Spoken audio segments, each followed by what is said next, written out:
infecciosa sistémica de inicio súbito caracterizado por un cuadro febril. El dengue es ocasionado por el virus DEN. Existen 4 serotipos, DEN 1, DEN 2, DEN 3 y DEN 4. Cualquiera de estos serotipos que ingrese a nuestro organismo causará la enfermedad.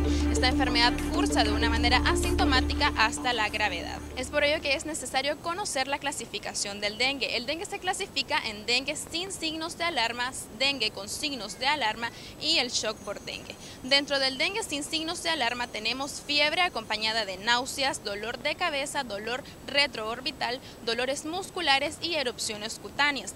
Dentro del dengue con signos de alarma tenemos vómitos persistentes, dolor abdominal persistente y continuo, y además de esto puedes presentar sangrado de las mucosas. Dentro del shock por dengue es cuando ya tu cuerpo presenta un daño multiorgánico, generando daño tanto a nivel del sistema nervioso central como a nivel de otros órganos como hígado, sistema respiratorio, entre otros. ¿Qué personas pueden presentar esta enfermedad? El dengue es una enfermedad no selectiva, puede presentarla cualquier tipo de persona que sea infectada por el virus. Sin embargo, existen grupos de riesgo, entre ellos tenemos a los niños, adultos mayores y sobre todo las mujeres embarazadas. Así que si te encuentras dentro de los grupos de riesgo, si presentas uno de estos síntomas o signos, debes buscar ayuda médica urgente.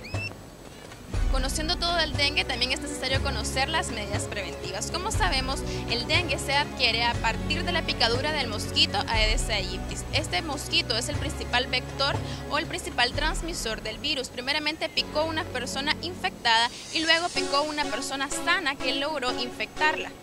Por tanto, las medidas preventivas giran en torno a la eliminación de los criaderos de este mosquito.